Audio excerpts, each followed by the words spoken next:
मुझे यह रोचक लगा है कि जब मैं दुनिया भर में अलग अलग जगहों पर गया हूं तो मैंने देखा है कि स्वर्ग को लेकर एक सार्वभौमिक विश्वास है कि यह उन लोगों के लिए शांति और विश्राम का स्थान है जो मर चुके हैं। स्वर्ग की लोकप्रिय छवियों में लोग जैसे कि फरिश्ते बन जाते हैं, ब्रह्मांड में उड़ते हैं, वीणा बजाते हैं या शायद फूलों के खेतों में नाचते हैं।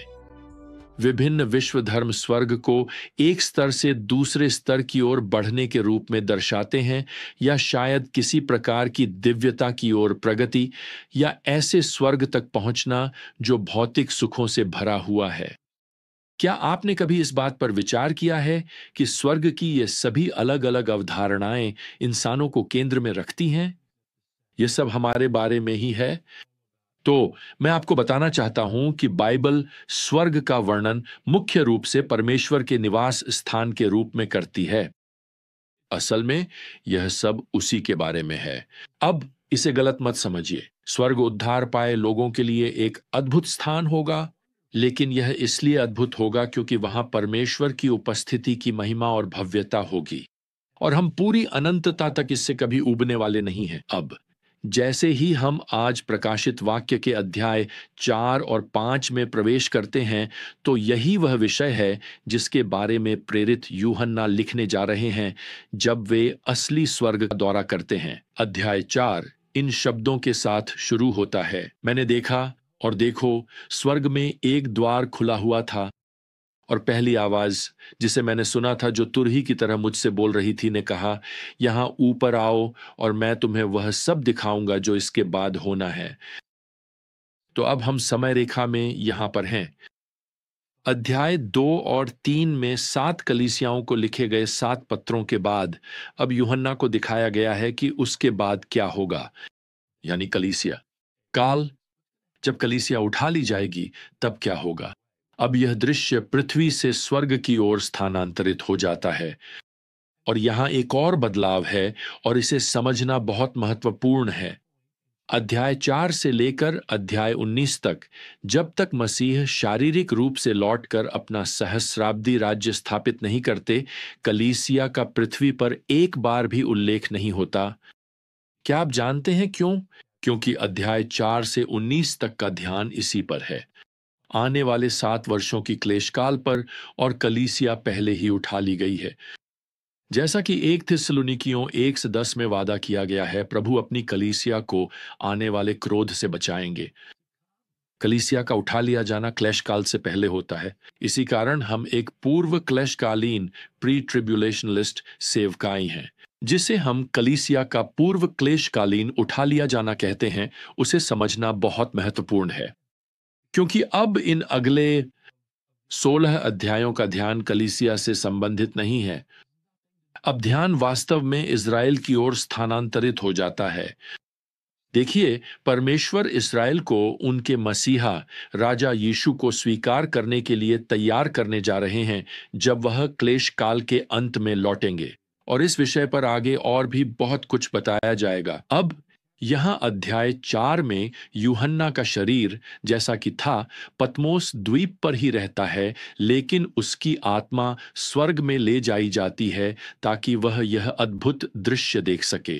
और जो पहली चीज वह देखता है वह है परमेश्वर का सिंहासन, पद 2, और जो उस पर विराजमान है वह परमेश्वर पिता है।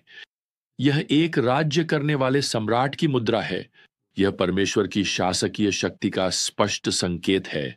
प्रियजनों, परमेश्वर आज विश्राम नहीं कर रहे हैं, वह राज्य कर रहे हैं, वह आज शासन कर रहे हैं, सब कुछ उनके नियंत्रण में है। अब अगला दृश्य यूहन्ना यह देखता है, परमेश्वर के सिंहासन के चारों ओर एक अत्यंत चमकदार प्रकाश का प्रदर्शन है।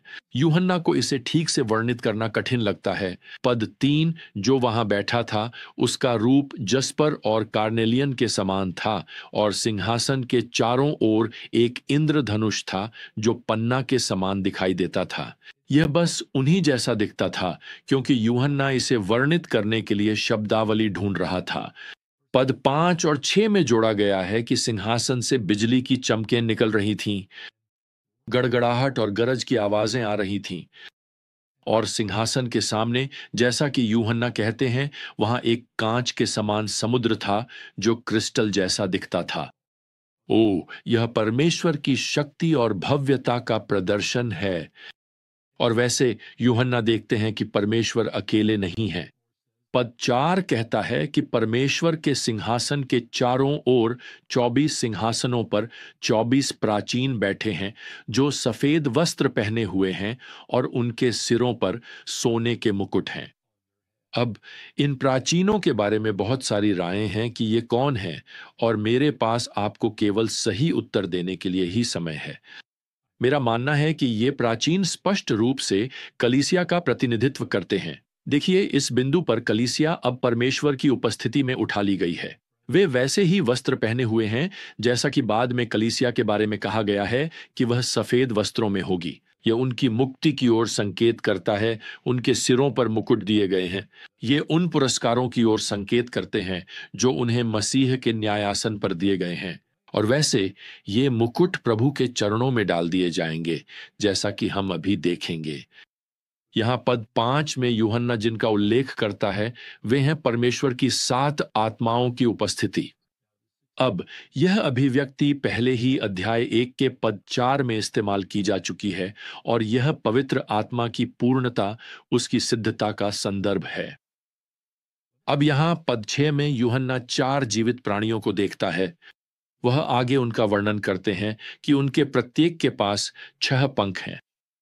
एक का चेहरा शेर जैसा था, दूसरे का चेहरा बैल जैसा था, तीसरे का चेहरा मनुष्य जैसा था, और चौथे का चेहरा उकाब जैसा था। वे किसी भी चीज जैसे नहीं हैं, जैसा कि कभी पृथ्वी पर नहीं देखा गया, लेकिन वे पुराने नियम में स्वर्गदूतों के कुछ वर्णनों से काफी मिलते जुलते हैं, जैसे कि यशायाह अध्याय 6 और वहां यहेजकेल अध्याय 1 में।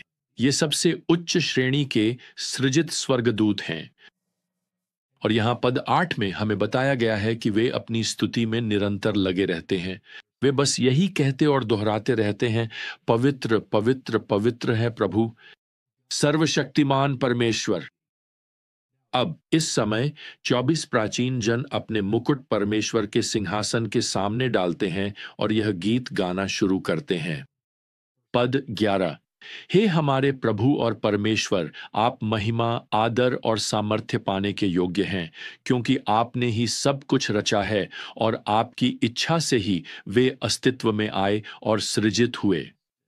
अब जैसे ही अध्याय 5 शुरू होता है, यूहन्ना परमेश्वर पिता को अपने दाहिने हाथ में एक पुस्तक पकड़े हुए देखते हैं। यहां इसका वर्णन किया गया है कि वह 7 मुहरों से सील की गई है। पद 2 में लिखा है, और मैंने एक शक्तिशाली स्वर्गदूत को ऊंचे स्वर में यह घोषणा करते हुए देखा, कौन इस पुस्तक को खोलने और इसकी मुहरें तोड़ने के योग्य है। यह पुस्तक वास्तव में पृथ्वी पर परमेश्वर के अंतकालीन न्यायों की पटकथा है। एक टीकाकार ने इसे संसार का स्वामित्व पत्र कहा है। तो यह परमेश्वर का ग्रह है प्रियजनों, यह परमेश्वर की योजना है। इतिहास वास्तव में उसकी ही कहानी है। वह सब कुछ नियंत्रित करता है और ब्रह्मांड तथा मानव जाति के भविष्य के लिए उसकी योजनाएं पहले ही लिखी जा चुकी हैं। तो किसके पास इतिहास को खोलने का अधिकार है? यूं कहें तो खैर कोई भी योग्य नहीं लगता। ठीक उसी समय जब लगता है कि कोई भी उस पुस्तक को खोलने के योग्य नहीं है, तो उनमें से एक प्राचीन कहता है, यहां पद 5 में लिखा है, देखो यहूदा के गोत्र का सिंह, दाऊद की जड़ विजयी हुआ है, ताकि वह उस पुस्तक और उसकी 7 मुहरों को खोल सके। वाह, बस सुनिए कि यूहन्ना इस सिंह का वर्णन कैसे करता है जो सिंहासन के सामने खड़ा है। पद 6 में वह कहता है, मैंने एक मेमना को खड़े हुए देखा, मानो वह बलि किया गया हो। यह मेमना हमारे प्रभु के बलिदान और पुनरुत्थान का प्रतीक है, जिसने उसे मृत्यु, शैतान और कब्र पर विजय दिलाई। यहां पद 6 में उसका वर्णन 7 सींगों के साथ किया गया है। फिर से ये बाइबल के प्रतीक हैं जो उसकी सामर्थ्य की पूर्णता को दर्शाते हैं। और 7 आंखों के साथ जो परमेश्वर की 7 आत्माएं हैं, जिन्हें सारी पृथ्वी पर भेजा गया है। फिर से संख्या 7 पूर्णता और संपूर्णता का प्रतीक है। इसलिए यीशु के पास पूर्ण संपूर्ण सर्वज्ञता है। वह दुनिया में कहीं भी कभी भी कुछ भी नहीं चूकता। तो यूहन्ना लिखते हैं कि यीशु मसीह मेमना उस पुस्तक को अपने हाथ में लेता है और इससे स्वर्ग में स्तुति का एक गर्जन उठता है। पद 9 कहता है कि अब प्राचीन और जीवित प्राणी यह नया गीत गाते हैं। वास्तव में यहां हमें उसके बोल भी दिए गए हैं। तू उस पुस्तक को लेने और उसके मोहरे खोलने के योग्य है, क्योंकि तू वध किया गया और अपने लहू से तूने हर एक गोत्र, भाषा और जाति के लोगों को परमेश्वर के लिए छुड़ा लिया। और राष्ट्र से अब इस भव्य गीत में शामिल होते हुए यूहन्ना लिखते हैं, असंख्य असंख्य और हजारों हजार स्वर्गदूत भी सम्मिलित हो जाते हैं, जैसा कि शाब्दिक रूप से समझा गया है। यहां पद 12 में 10 करोड़ से भी अधिक स्वर्गदूत यह गीत गा रहे हैं। वध किए गए मेमने के योग्य है कि वह सामर्थ्य, धन, बुद्धि और शक्ति पाए, और आदर, महिमा और आशीर्वाद। पद 11 उन जीवित प्राणियों की बात करता है जो गा भी रहे हैं, और इसमें यूनानी शब्द जोआन का उपयोग किया गया है, जिससे हमें चिड़ियाघर शब्द मिला है। फिर पद 13 हमें बताता है कि स्वर्ग में, पृथ्वी पर, पृथ्वी के नीचे और समुद्र में, अर्थात हर सृजित प्राणी, हर एक प्रियजन, ध्यान दें, हर जानवर भी, उसे इस समय यह सामर्थ्य दी जाती है कि वह सारी सृष्टि और सभी उद्धार पाए लोगों के साथ मिलकर अपने सृष्टिकर्ता की स्तुति में गीत गा सके। परमेश्वर जो परमेश्वर का मेमना है। मैं आपको एक बात बताना चाहता हूं प्रिय मसीही मित्र, स्वर्ग एक वास्तविक स्थान है। यह एक महिमामय स्थान है। परमेश्वर की महिमा हमारी समझ से परे है, हमारी समझ या यहां तक कि उसे व्यक्त करने की क्षमता से भी परे।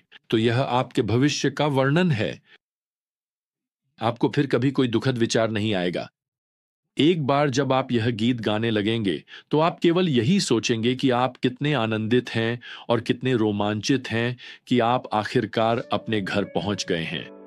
अब आप अपने महिमामय अवस्था में अपनी निष्पाप पूर्णता के साथ उस परमेश्वर के मेमने की आराधना करने में सक्षम हैं, जिसने आपको छुड़ाया, आपको क्षमा किया और आपको स्वर्ग में सदा के लिए जीवन दिया। तो आइए, जब हम आज उसके साथ चलते हैं तो इसे अपने मन में बनाए रखें। और अगली बार तक प्रियजनों, प्रभु यीशु मसीह का अनुग्रह, परमेश्वर का प्रेम और पवित्र आत्मा की संगति आप सभी के साथ बनी रहे। आमीन।